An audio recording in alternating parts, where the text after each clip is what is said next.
कर सकते हैं। तो सभी लोग कॉपी पेन ले लीजिएगा और मैच करते हुए चलिएगा कि आप कितने क्वेश्चन सही खुद से कर पा रहे हो और कितने क्वेश्चन को आपको किसी और की हेल्प की जरूरत पड़ रही है। तो चलिए पहला क्वेश्चन देखते हैं। संविधान सभा की प्रथम बैठक कब हुई थी? ऑप्शन ए है 9 दिसंबर 1946, ऑप्शन बी 11 दिसंबर 1946 या फिर 13 दिसंबर 1946 को, ऑप्शन डी है 21 दिसंबर 1946 को।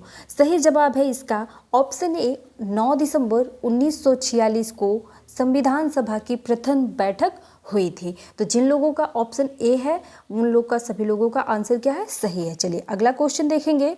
क्वेश्चन नंबर 2 है, संविधान सभा के अस्थायी अध्यक्ष किसे नियुक्त किया गया था? ठीक है, यानी कि टेम्पररी चेयरमैन किसे नियुक्त किया गया था? संविधान सभा का टेम्पररी चेयरमैन कौन था? Option A doctor BN Rao, option B doctor Sachchidanand Sinha, option C doctor Bhimrao Ambedkar या फिर option D doctor Rajendra Prasad. Option B यहाँ पे जिन लोगों ने ट्रिक किया है उनका आंसर क्या है? करेक्ट है। इसका सही आंसर क्या हो जाएगा? अस्थायी अध्यक्ष बनाए गए थे संविधान सभा के doctor Sachchidanand Sinha. Option B is right answer. चलिए अगला क्वेश्चन देखेंगे। प्रारूप समिति के अध्यक्ष कौन थे? प्रारूप समिति के अध्यक्ष कौन थे? ऑप्शन ए है BN Rao, option B JB Kripalani, option C Vallabh Bhai Patel, option D Bhimrao Ambedkar. यहाँ पे सही जवाब है हमारा भीमराव अंबेडकर। तो जिन लोगों ने ऑप्शन डी को लॉक किया है उनका जवाब क्या है? सही है। चलिए अगला क्वेश्चन देखते हैं। संविधान सभा के अस्थाई यानी कि परमानेंट चेयरमैन कौन बनाए गए थे? अस्थाई अध्यक्ष कौन बनाए गए थे? Option A doctor Bhimrao Ambedkar, option B KM Munshi, option C doctor Rajendra Prasad, option D है डॉक्टर सच्चिदानंद सिन्हा। तो यहाँ से एक चीज़ तो क्लियर हो जाती है कि डॉक्टर सच्चिदानंद सिन्हा को क्या बनाया गया था? अस्थायी अध्यक्ष बनाया गया था। तो ये ऑप्शन तो सही हो नहीं सकता। तो यहाँ पे जो हमारे क्वेश्चन का सही ऑप्शन है वो क्या है? डॉक्टर राजेंद्र प्रसाद को क्या किया गया था? संविधान सभा का अस्थायी अध्यक्ष बनाया गया था, परमानेंट चेयरमैन बनाया गया था। ऑप्शन सी हमारा क्या हो जाएगा? सही हो जाएगा। चलिए अगले क्वेश्चन की तरफ बढ़ेंगे। क्वेश्चन नंबर 5 है, संविधान सभा के अंतिम रूप से संविधान को कब पारित कर दिया गया? तो ऑप्शन ए है 26 जनवरी 1950, ऑप्शन बी 15 अगस्त 1947, ऑप्शन सी 2 अक्टूबर 1949, ऑप्शन डी है 26 नवंबर 1949। तो जिन लोगों ने आंसर किया है 26 नवंबर 1949 को, यानी कि ऑप्शन डी को, उनका आंसर क्या है? बिल्कुल सही है। चलिए अगले क्वेश्चन की तरफ बढ़ेंगे। भारतीय संविधान किस दिन से पूर्णतः लागू हुआ था? तो यानी कि इसे कब पूरी तरीके से अपना लिया गया था, कब ये लागू कर दिया गया था, सभी लोगों को इसको एक्सेप्ट करना जरूरी हो गया था। एक तो हुआ बनना, ठीक है, वो बना अलग चीज़ है, और उसको लागू कब किया गया ये अलग चीज़ है। तो संविधान को लागू किया गया था, कब लागू किया गया था? ऑप्शन ए है 26 नवंबर 1950 को, ऑप्शन बी 26 नवंबर 1949 को, 26 अगस्त 1950 को, या 26 जनवरी 1950 को। तो 26 जनवरी 1950 को हमारा संविधान लागू किया गया था। मोस्ट इंपॉर्टेंट है। इससे पहले जो हमने 5वां प्रश्न पढ़ा वो भी इंपॉर्टेंट है, और ये जो प्रश्न पढ़ रहे हैं ये भी हमारे एग्जाम की दृष्टि से इंपॉर्टेंट है, क्योंकि इन दोनों ही क्वेश्चंस में कंफ्यूजन की वजह से आप बार बार क्या करके आते हैं, आपको क्वेश्चन का आंसर पता होते हुए भी आप कंफ्यूजन में उसका आंसर गलत देके चले जाते हैं। यहाँ पे हमारा क्या हो जाएगा कि संविधान पूरी तरीके से लागू किया गया था 26 जनवरी 1950 को, इसीलिए हम रिपब्लिक डे सेलिब्रेट करते हैं 26 जनवरी को। ठीक है, गणतंत्र दिवस मनाते हैं 26 जनवरी को। चलिए अगला क्वेश्चन है क्वेश्चन नंबर 7, भारत कब गणतंत्र बना? तो जब हमारा संविधान लागू हुआ तभी तो हमने गणतंत्रता दिवस मनाई। ऑप्शन ए है 15 अगस्त 1947 को, ऑप्शन बी 26 जनवरी 1949 को, ऑप्शन सी 26 जनवरी 1950, ऑप्शन डी 2 अक्टूबर 1952 को। तो ऑप्शन सी हमारा सही हो जाएगा कि हम 26 जनवरी 1950 को पूरी तरीके से गणतंत्र हो गए थे, यानी कि हम लोगों का संविधान बन करके तैयार हो गया था और हमारे वहाँ लोकतांत्रिक सत्ता का जो है निर्माण हो गया था। तो इस प्रकार से ऑप्शन सी जिन लोगों ने चॉइस किया है उनका आंसर क्या हो जाएगा? सही हो जाएगा। चलिए अगले क्वेश्चन की तरफ बढ़ते हैं। अगला क्वेश्चन है, भारतीय संविधान के किस भाग को उसकी आत्मा की संज्ञा दी गई है? ठीक है, भारतीय संविधान में किस भाग को आत्मा की संज्ञा दी गई है? ऑप्शन ए मूल अधिकार, ऑप्शन बी संवैधानिक उपचारों का अधिकार, ऑप्शन सी प्रस्तावना, ऑप्शन डी संशोधन की प्रक्रिया।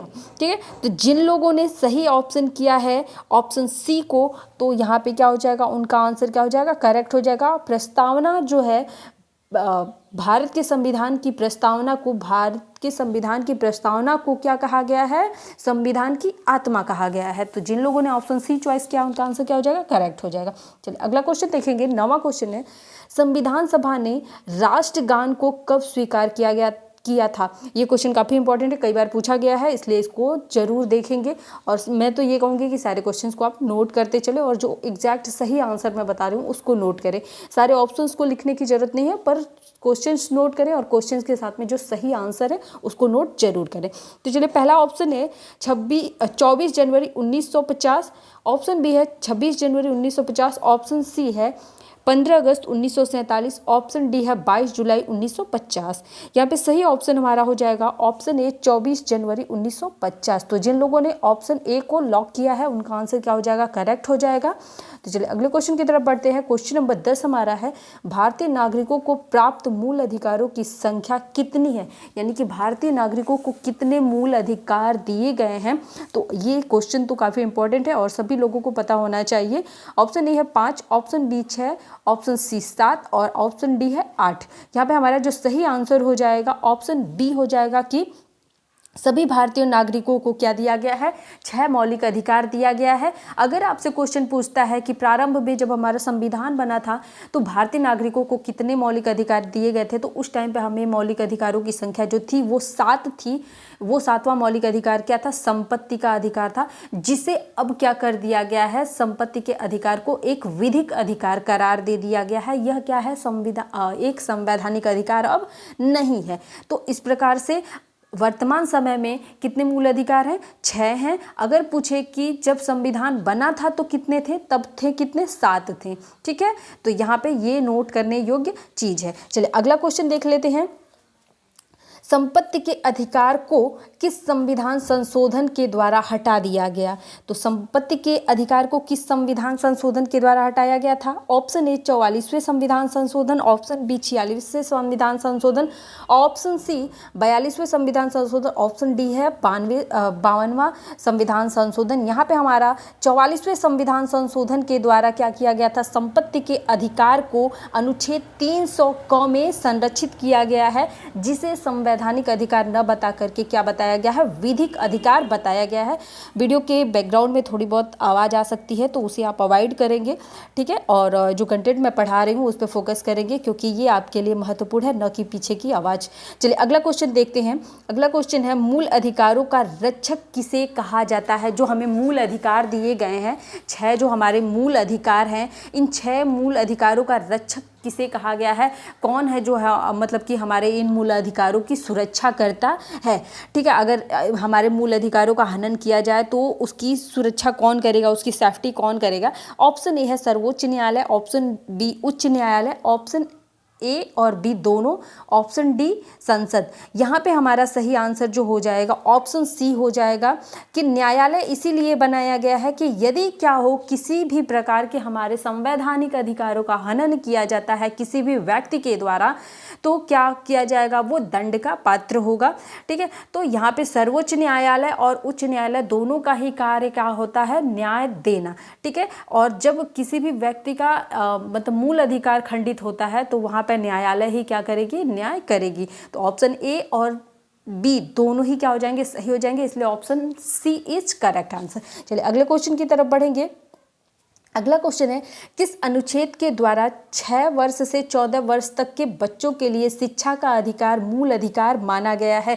यानी कि मूल अधिकारों की श्रेणी में सम्मिलित कर दिया गया है कि 6 से 14 वर्ष के बालकों को निःशुल्क शिक्षा दिया जाएगा और यह शिक्षा जो होगी अनिवार्य होगी। यानी कि 6 से 14 वर्ष के बालकों की जो शिक्षा होगी ये अनिवार्य होगी और ये जो है बालकों का मौलिक अधिकार है। ठीक है, और जब मौलिक अधिकार है तो इसका हनन नहीं होना चाहिए। ठीक है, तो यहाँ पे ऑप्शन दिया है अनुच्छेद द बी, अनुच्छेद 20 दिया है, अनुच्छेद 21 दिया है, अनुच्छेद 21A दिया है और अनुच्छेद 22 दिया है। तो सही ऑप्शन हमारा जो हो जाने वाला है वो क्या है, ऑप्शन सी है। अनुच्छेद 21A के तहत आर्टिकल 21A के तहत क्या दिया गया है कि 6 से 14 वर्ष के बालकों का जो शिक्षा का अधिकार है वो मूल अधिकार की श्रेणी में आएगा, जो कि मतलब कि उनके लिए अनिवार्य होगा। यानी कि पढ़ाई, बेसिक शिक्षा जो है बच्चों के लिए क्या है, अनिवार्य है। तो ये क्वेश्चन कई बार आपके एग्जाम में पूछा गया है, इस क्वेश्चन को नज़रअंदाज नहीं करेंगे, इसको थोड़ा सा ध्यान में रखेंगे। आज के सेशन में वैसे मैं जितने भी क्वेश्चंस पढ़ा रही हूँ सारे आपके लिए महत्वपूर्ण ही हैं, तो फिर इसको अच्छे से पढ़िएगा और सारे क्वेश्चंस को नोट कर लीजिएगा, इसके राइट आंसर भी नोट कर लीजिएगा और एग्जाम में जाने से पहले एक बार इसे देख लीजिएगा। चलिए अगला क्वेश्चन है, लोक कल्याणकारी राज्य की अवधारणा किसमें निहित है? ऑप्शन ए मूल अधिकारों में, ऑप्शन बी राज्य के नीति निदेशक तत्वों में, या फिर ऑप्शन सी मूल कर्तव्यों में, या फिर सर्वोच्च न्यायालय में। तो डीपीएसपी यानी कि राज्य के नीति निदेशक तत्व जो हैं ये क्या हैं, इन्हें लोक कल्याणकारी राज्य की अवधारणा बताया गया है। ठीक है, भाग 4 जो है हमारा नीति निदेशक तत्व है। संविधान का भाग 4 नीति निदेशक तत्वों को रखा गया है और इन्हीं नीति निदेशक तत्वों को लोक कल्याणकारी राज्य की अवधारणा बताया गया है। दूसरी चीज़ मैं बता दूं कि जब हमारा मौलिक संविधान बना था, मूल संविधान बना था, तो उसमें मौलिक कर्तव्यों को नहीं रखा गया था। बाद में संविधान संशोधन करके हमें मौलिक कर्तव्य दिए गए हैं जो कि अनुच्छेद 51 क में संरक्षित किए गए हैं। ठीक है, तो भाग 4 क में जो है इसको रखा गया है मौलिक कर्तव्यों को, और भाग 3 में हमारे मौलिक अधिकार रखे गए हैं। जब मैं डिटेल में सारी चीज़ें पढ़ाऊंगी तो वहाँ पे आपको सारा कवर कराऊंगी। फिलहाल आप इस वीडियो को एंजॉय करिए। जिन लोगों ने आंसर बी किया था उनका आंसर क्या हो जाएगा, करेक्ट हो जाएगा। चलिए अगला क्वेश्चन देखते हैं। अगला क्वेश्चन नंबर 15 है, संविधान का अनुच्छेद 40 राज्य का नीति निर्देश देता है, राज्य को निर्देश देता है कि, ठीक है, कह रहा है कि संविधान का अनुच्छेद 40 राज्य को क्या निर्देश देता है, मतलब निर्देश देता है। ऑप्शन ए है समान कार्य करने के लिए समान वेतन निर्धारित करने के लिए, ऑप्शन बी पर्यावरण की रक्षा करने के लिए, ऑप्शन सी ग्राम पंचायतों का संगठन करने के लिए, ऑप्शन डी लोक कल्याणकारी राज्यों की स्थापना करने के लिए। तो 15 का जो सही आंसर हमारा हो जाएगा ग्राम पंचायतों का संगठन करने के लिए आर्टिकल 40। ये इंपॉर्टेंट क्वेश्चन है, ये आपसे पूछा जा चुका है कि क्वेश्चन इस तरीके से पूछा गया था कि ग्राम पंचायतों का संगठन किया जाता है किस अनुच्छेद के अनुसार। तो अनुच्छेद 40 के अनुसार ग्राम पंचायतों को संगठित करने की बात कही गई है भारतीय संविधान में। ठीक है, तो ये सारी चीज़ें ध्यान में रखेंगे। और ये अनुच्छेद 40 किस में आता है, डीपीएसपी में, यानी कि हमारे राज्य के नीति निर्देशक तत्वों में आता है। वीडियो पसंद आए तो वीडियो को लाइक, चैनल को सब्सक्राइब जरूर करिए। यदि किसी भी प्रकार का कोई डाउट या कमेंट आपके माइंड में है तो आप कमेंट के माध्यम से मुझसे डिस्कस कर सकते हैं। वीडियो को अधिक से अधिक शेयर करिएगा। वीडियो देखने के लिए धन्यवाद।